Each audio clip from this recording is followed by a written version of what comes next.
Los pasillos del Palacio Presidencial de Burkina Faso en Ouagadougou nunca habían presenciado un silencio como este.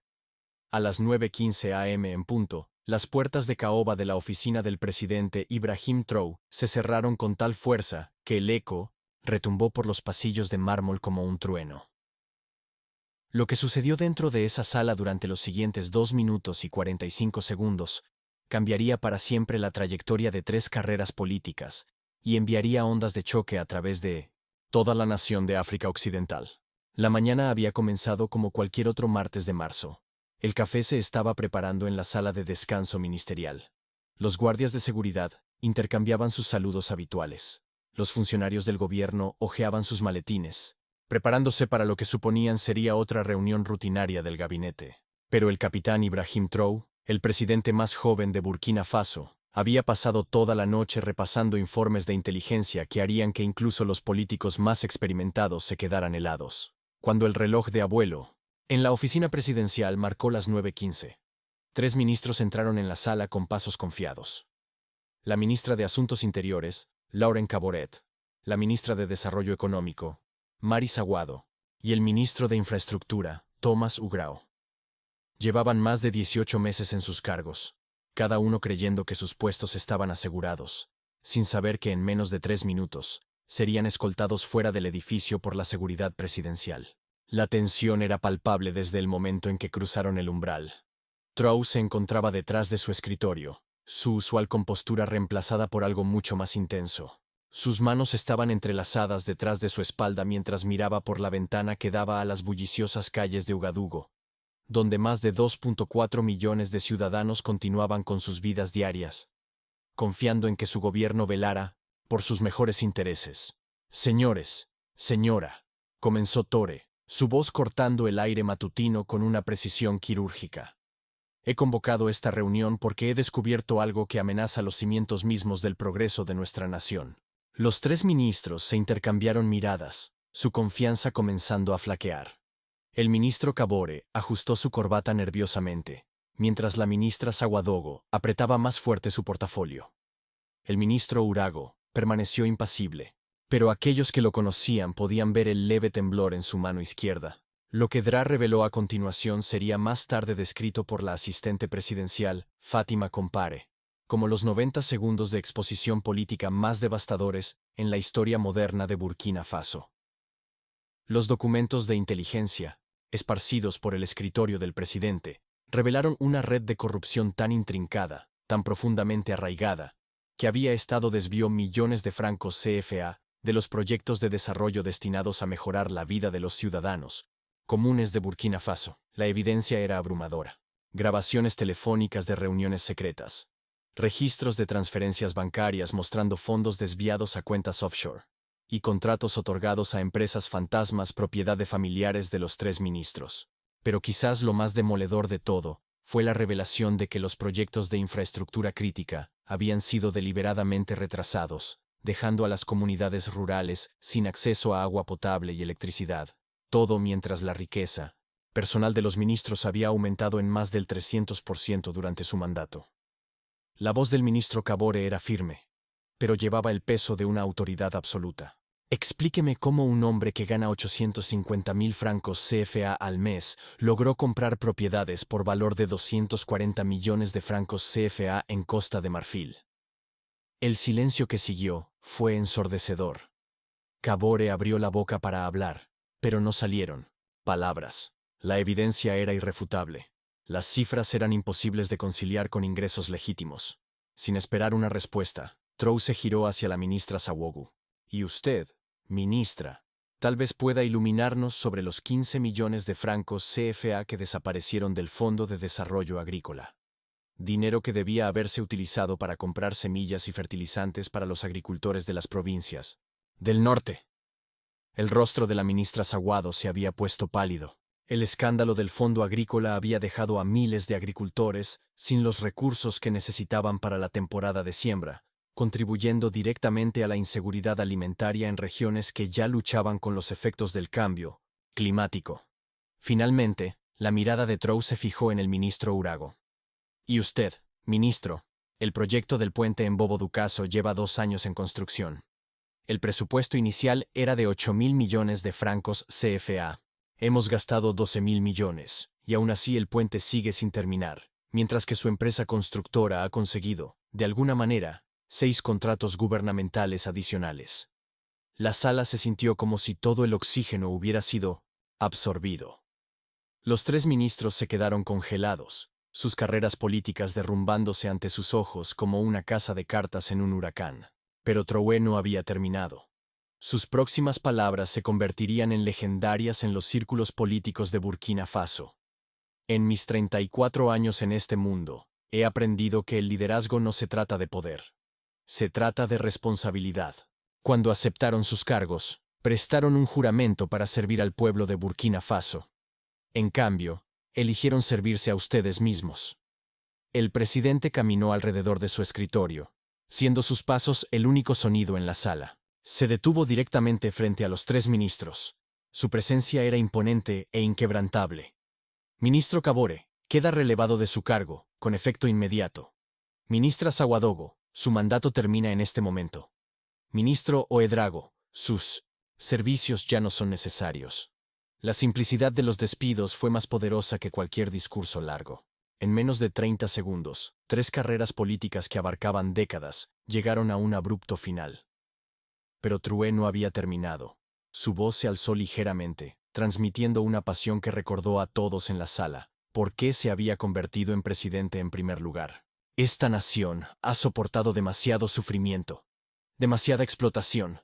Nuestra gente merece líderes que se despierten cada mañana pensando en su bienestar, no en sus propias cuentas bancarias. El ministro Kabore finalmente encontró su voz, tartamudeando. Señor presidente, seguramente podemos discutir este asunto. No hay nada que discutir, interrumpió Traoré. La seguridad presidencial lo escoltará fuera de las instalaciones. Sus vehículos oficiales, teléfonos y tarjetas de acceso serán confiscados.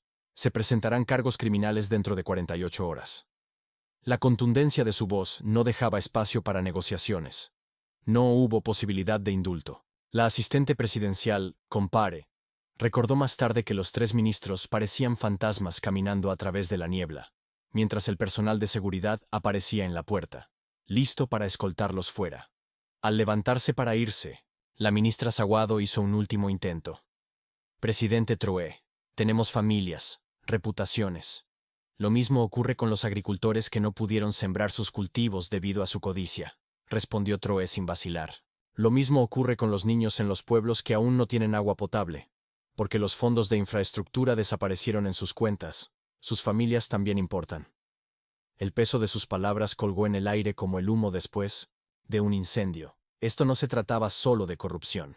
Se trataba de una traición de la más fundamental. Traición de confianza, de esperanza, de los sueños de una nación por un futuro mejor. Mientras los 3 exministros eran escoltados por los pasillos del palacio, sus pasos resonaban en los pisos de mármol por los que habían caminado con confianza minutos antes. La noticia de sus despidos se esparció por el edificio como un incendio. Los empleados miraban desde las puertas. Sus expresiones eran una mezcla de shock y, para muchos, satisfacción. Estos despidos representaron algo que muchos habían esperado, pero nunca se habían atrevido a esperar. La rendición de cuentas en los niveles más altos del gobierno. En pocas horas, la noticia de los dramáticos despidos llegó a todos los rincones de Burkina Faso. Las estaciones de radio interrumpieron su programación regular para anunciar la noticia. Las redes sociales explotaron con reacciones que iban desde celebraciones hasta incredulidad. Los vendedores ambulantes en los mercados de Ouagadougou interrumpieron sus regateos para discutir las implicaciones. Los agricultores en pueblos remotos se reunieron alrededor de radios escuchando los informes de su presidente, tomando medidas decisivas contra la corrupción. Pero la historia de esa reunión de 2 minutos y 45 segundos estaba lejos de terminar. Las acciones de Traoré esa mañana pusieron en marcha una cadena de eventos que remodelarían el panorama político de Burkina Faso durante los próximos años. Por la tarde, Traoré había convocado una sesión de emergencia con los miembros restantes de su gabinete. El mensaje era claro. Esto no era un incidente aislado, sino el comienzo de una campaña anticorrupción integral que no perdonaría a nadie, independientemente de su posición o conexiones. Las acciones de hoy no se tratan de castigo, dijo Traoré a su gabinete. su voz llevando la misma autoridad que había comandado la reunión de la mañana. Se trata de restauración. Restauración de la confianza, de la integridad, de la creencia de que el gobierno existe para servir a su pueblo, no al revés. El presidente anunció la formación de una comisión especial para investigar la corrupción en todos los departamentos gubernamentales, dirigida por la jueza jubilada de la Corte Suprema Aminata Trow, sin relación con el presidente.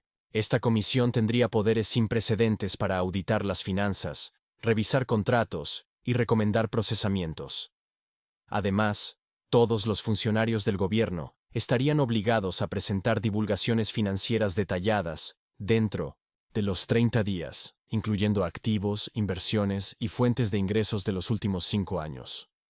Cualquier discrepancia entre los ingresos declarados y la riqueza real dispararía investigaciones automáticas. La comunidad internacional observó estos desarrollos con gran interés. Burkina Faso, como muchas naciones de África Occidental, había luchado durante mucho tiempo con la corrupción que obstaculizaba el desarrollo y perpetuaba la pobreza. Los inversionistas extranjeros que habían sido reacios a comprometer recursos en proyectos que temían que fueran comprometidos por prácticas corruptas, comenzaron a tomar nota. El embajador de Francia en Burkina Faso, Claude Bachar, comentó en privado a su personal que las acciones de Traoré representaban el tipo de liderazgo que África Occidental necesita desesperadamente. Los representantes de la Unión Europea en la región comenzaron a discutir paquetes de ayuda acelerados, condicionados a esfuerzos continuos contra la corrupción. La Unión Africana también tomó nota en su próxima reunión trimestral en 1900. Addis Abeba, junto a varios países miembros mencionaron las acciones de Traoré como un ejemplo del tipo de gobernanza que podría transformar la imagen del continente y atraer asociaciones de desarrollo sostenible. De vuelta en Burkina Faso, los efectos de esa reunión de martes por la mañana continuaron expandiéndose. En una semana, 8 funcionarios gubernamentales adicionales renunciaron en lugar de enfrentar posibles investigaciones. 3 más fueron arrestados por cargos de malversación y fraude. Pero quizás lo más importante es que las acciones de Traoré habían restaurado algo que había estado ausente en la política de Burkina Faso durante años: la esperanza.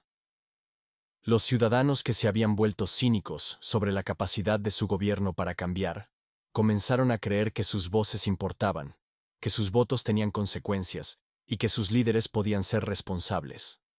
Las calificaciones de aprobación del presidente, ya altas debido a su juventud y su retórica reformista, se dispararon a más del 85% tras los dramáticos despidos ministeriales. Una encuesta independiente realizada por el Instituto de Gobernanza Democrática mostró que el 89% de los ciudadanos de Burkina Faso apoyaron los despidos, y muchos expresaron su esperanza de que se continuaran tomando acciones similares.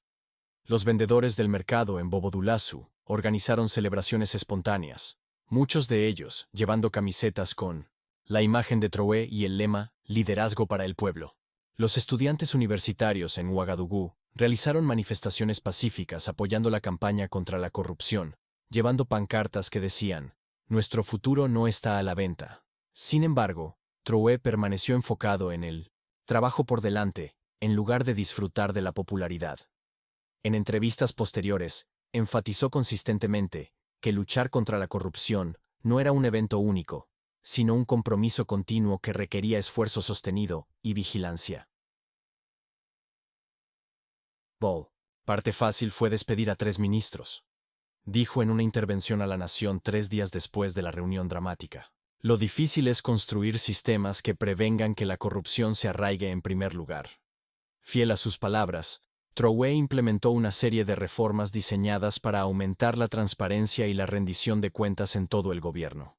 Todos los contratos gubernamentales superiores a 50 millones de francos CFA se publicarían en línea para el escrutinio público. Los informes financieros mensuales de todos los ministerios estarían disponibles para los ciudadanos a través de un sitio web gubernamental dedicado.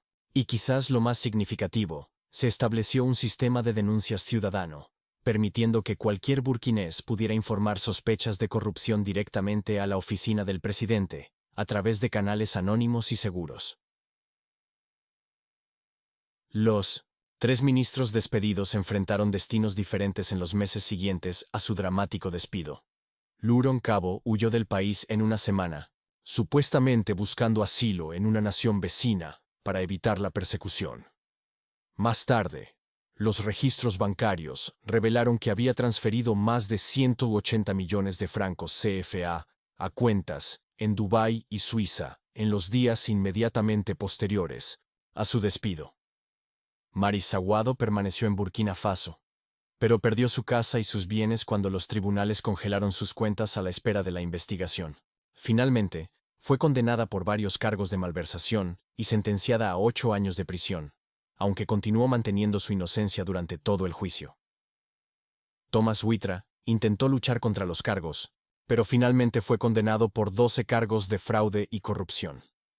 Los activos de su empresa constructora fueron incautados por el Estado y utilizados para completar el proyecto del puente en Bobo-Dioulasso, que finalmente se terminó 14 meses después, por debajo del presupuesto y antes del plazo. El puente se convirtió en un símbolo de lo que era posible cuando los recursos del gobierno se utilizaban para su propósito previsto. Ciudadanos de toda la región viajaron para ver el proyecto terminado. Muchos tomaron fotos, no solo del puente en sí, sino también de la placa que decía: completado, gracias al servicio honesto del pueblo de Burkina Faso. A medida que pasaron los meses, los efectos de esa decisiva mañana de martes continuaron, reverberando en la sociedad de Burkina Faso. La eficiencia del gobierno mejoró dramáticamente, ya que los funcionarios, sabiendo que estaban siendo observados, se centraron en sus deberes en lugar de en esquemas de enriquecimiento. Los proyectos de desarrollo que habían estado estancados durante años de repente avanzaron. La ayuda internacional comenzó a fluir más libremente, ya que los países donantes ganaron confianza en que sus contribuciones llegarían a los beneficiarios previstos. Pero quizás el cambio más significativo fue la relación entre el gobierno y sus ciudadanos. Por primera vez en décadas, la gente sintió que su gobierno realmente trabajaba para ellos. Las asambleas públicas, que antes eran escasamente atendidas, ahora estaban llenas de ciudadanos ansiosos por participar en el proceso democrático. El registro de votantes aumentó en un 34% en los meses posteriores a los despidos ministeriales. El estilo de liderazgo de Traoré, caracterizado por la toma de decisiones rápidas y una integridad intransigente, inspiró a una nueva generación de jóvenes africanos a considerar el servicio público. Las universidades de toda África Occidental informaron un aumento en la matrícula de los programas de ciencias políticas y administración pública, con muchos estudiantes citando a Traoré como su inspiración. Los observadores internacionales señalaron que la transformación de Burkina Faso bajo el liderazgo de Traoré ofrecía un modelo para otras naciones en desarrollo que luchaban contra la corrupción. La combinación de acciones decisivas, procesos transparentes y un compromiso sostenido con la reforma creó un modelo que podría adaptarse a diferentes contextos culturales y políticos. A medida que se acercaba el primer aniversario de esa dramática reunión de la mañana del martes, Traoré reflexionó sobre el viaje que su nación había emprendido. En un momento privado con sus asesores, reconoció que despedir a 3 ministros en menos de 3 minutos había sido la parte fácil de su presidencia. Construir instituciones duraderas que pudieran prevenir futuras corrupciones, mientras fomentaban el desarrollo sostenible, seguía siendo el mayor desafío. Esa mañana demostramos que la rendición de cuentas es posible, les dijo a su equipo. Ahora debemos demostrar que el progreso es inevitable cuando el gobierno sirve a su pueblo con integridad. El legado de esos 2 minutos y 45 segundos va mucho más allá de las carreras de 3 funcionarios corruptos. Representa un punto de inflexión en la historia de Burkina Faso. Un momento en el que un joven líder eligió el principio sobre la política, la justicia sobre la conveniencia y el futuro de su nación sobre la comodidad del statu quo. Hoy en día, cuando los funcionarios del gobierno de África Occidental toman decisiones sobre los recursos públicos, muchos se detienen a considerar lo que se ha conocido como la prueba de Traoré. ¿Puede justificarse esta decisión ante las personas que nos eligieron? ¿Sirve esta acción a los intereses de la nación por encima de los nuestros? ¿Estaríamos orgullosos de explicar esta elección a nuestros hijos? La reunión en la que Ibrahim Traoré despidió a 3 ministros en 2 minutos se convirtió en algo más que un momento de drama político. Se convirtió en un catalizador para la transformación. Una declaración de que en el nuevo Burkina Faso, el servicio público realmente significa servir al público. A medida que los ciudadanos siguen beneficiándose de una infraestructura mejorada, mayor transparencia y la restauración de la fe en su gobierno. A menudo se refieren a esa mañana crucial del martes, como el día en que su nación eligió un camino diferente. Un camino hacia la integridad, la rendición de cuentas y la esperanza en un futuro más brillante. Pero la historia de esa reunión tenía capas que no emergirían hasta meses después. Fuentes de inteligencia revelaron más tarde que la investigación había comenzado en realidad 6 meses antes, impulsada por un denunciante dentro del Ministerio de Desarrollo Económico. Una contadora junior llamada Aisha Owatara había descubierto irregularidades en las asignaciones presupuestarias mientras preparaba los informes trimestrales rutinarios. Lo que encontró la mantuvo despierta durante semanas. Las cifras no cuadraban. Los proyectos de construcción de escuelas mostraban pagos por finalización de edificios que solo existían en papel. Las compras de equipos médicos para clínicas rurales habían sido pagadas por completo, pero las clínicas permanecían vacías.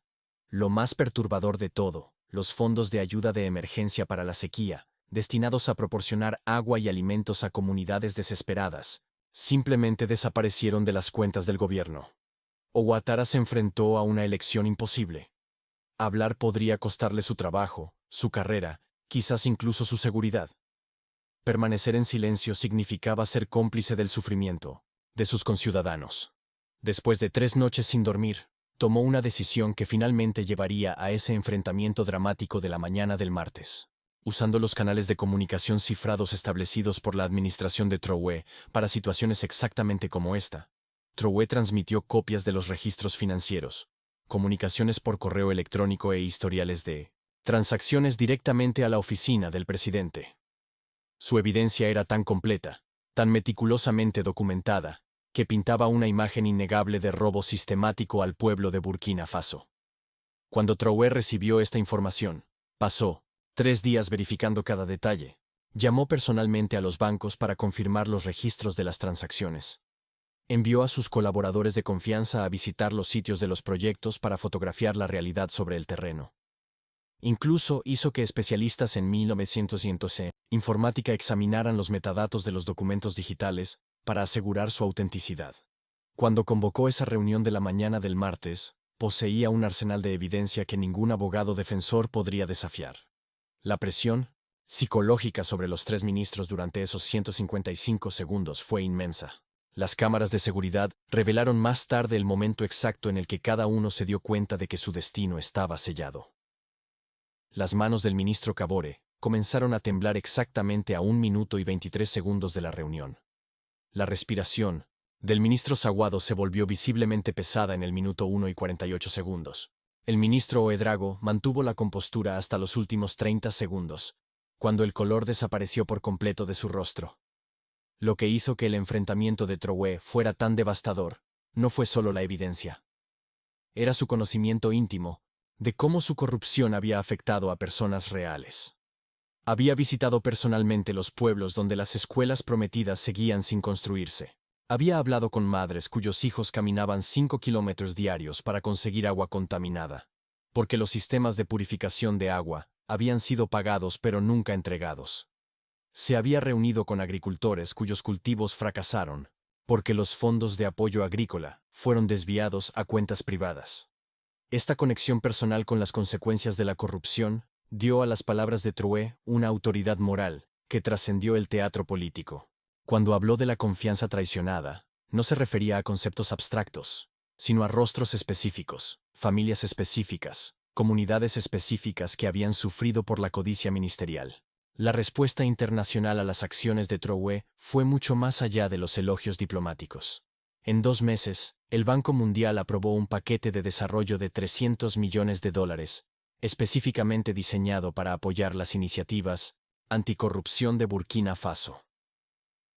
El Fondo Monetario Internacional reestructuró los términos de los préstamos existentes para proporcionar condiciones más favorables, citando la mejora en la gobernanza como justificación. Lo más significativo de todo fue que varias corporaciones multinacionales que habían evitado invertir en África Occidental, debido a preocupaciones sobre la corrupción, anunciaron importantes compromisos con Burkina Faso.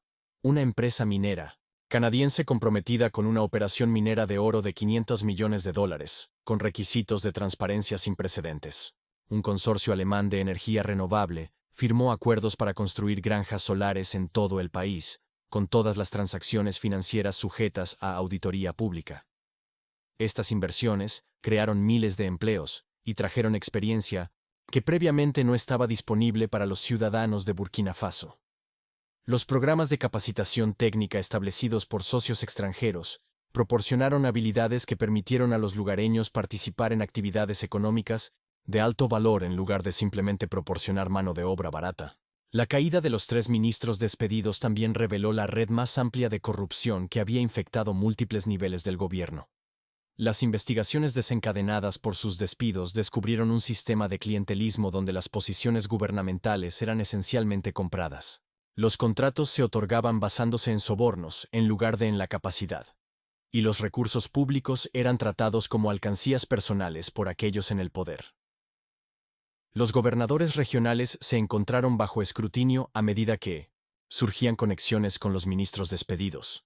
Los funcionarios municipales que habían aprobado permisos de construcción cuestionables enfrentaron investigaciones. Incluso algunos jefes tradicionales que habían facilitado prácticas corruptas vieron su autoridad puesta en duda por las comunidades que se habían cansado de la explotación disfrazada de desarrollo. Los efectos de onda se extendieron al sistema educativo de Burkina Faso. Las universidades comenzaron a incorporar un currículo contra la corrupción en sus programas.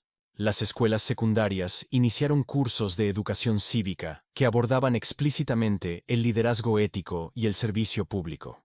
Las escuelas primarias comenzaron a enseñar a los niños sobre la transparencia y la rendición de cuentas como valores fundamentales de la sociedad democrática. Líderes religiosos de todo el país, representando a las comunidades musulmana, cristiana y tradicional, se unieron en apoyo al esfuerzo anticorrupción de Drouet.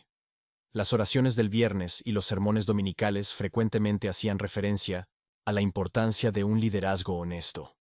Las ceremonias tradicionales comenzaron a incluir bendiciones para la gobernanza ética y oraciones por los líderes que sirven a su pueblo con integridad.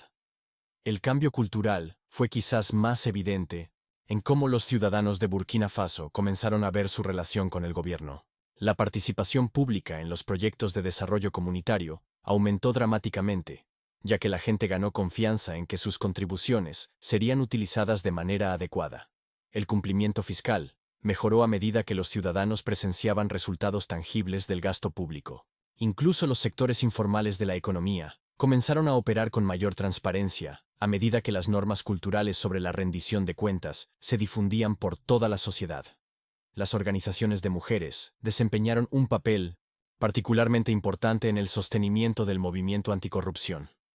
Las asociaciones de mujeres del mercado establecieron comités de monitoreo para hacer un seguimiento de las promesas del gobierno y responsabilizar a los funcionarios por sus compromisos de desarrollo. Los grupos profesionales de mujeres crearon programas de mentoría para fomentar el liderazgo ético entre las jóvenes que ingresaban al servicio público. La transformación no estuvo exenta de desafíos. Algunos intermediarios tradicionales intentaron socavar los esfuerzos de reforma mediante intimidación y presión económica. Ciertos intereses empresariales que habían obtenido ganancias de las prácticas corruptas trabajaron para desestabilizar los nuevos sistemas transparentes. Las tensiones regionales estallaron ocasionalmente cuando las comunidades que previamente se habían beneficiado de redes clientelistas se encontraron compitiendo por mérito en lugar de por conexiones. Sin embargo, el mensaje constante de Drouet, de que la interrupción a corto plazo daría lugar a una prosperidad a largo plazo, resonó entre los ciudadanos que ya estaban cansados de promesas sin resultados. Su disposición a asumir costos políticos, en servicio del desarrollo nacional, le otorgó credibilidad que trascendió la política partidista. A medida que se acercaba el segundo aniversario de los dramáticos despidos ministeriales, Burkina Faso se había convertido en un caso de estudio y transformación rápida de gobernanza. Delegaciones de otras naciones africanas visitaron Ouagadougou para estudiar el modelo anticorrupción del país. Las organizaciones internacionales de desarrollo citaron a Burkina Faso como prueba de que un liderazgo decidido podía superar desafíos de gobernanza aparentemente insolubles. La joven denunciante Aisha Ouattara fue finalmente ascendida a viceministra de Transparencia Financiera. un nuevo cargo creado para institucionalizar el tipo de valentía que ella había demostrado. Su historia inspiró a una generación de jóvenes, servidores públicos que entendieron que hablar la verdad al poder no solo era noble, era necesario para la supervivencia y la prosperidad de su país. Hoy en día, cuando los visitantes llegan al Palacio Presidencial de Burkina Faso, notan una pequeña placa cerca de la entrada a la oficina de True. Lleva una inscripción sencilla. El liderazgo no se mide por lo que adquieres, sino por lo que sacrificas por aquellos a quienes sirves. Debajo, en texto más pequeño, están las palabras: en memoria de 2 minutos y 45 segundos que cambiaron una nación. La reunión en la que Ibrahim Traoré despidió a 3 ministros continúa resonando porque demostró algo que muchos pensaban imposible: que la corrupción podía ser enfrentada directamente, que la rendición de cuentas podía ser aplicada de inmediato, y que el coraje político podía triunfar sobre la conveniencia política. En esos breves momentos, un joven líder demostró que el futuro de África no tenía que estar restringido por los fracasos de su pasado,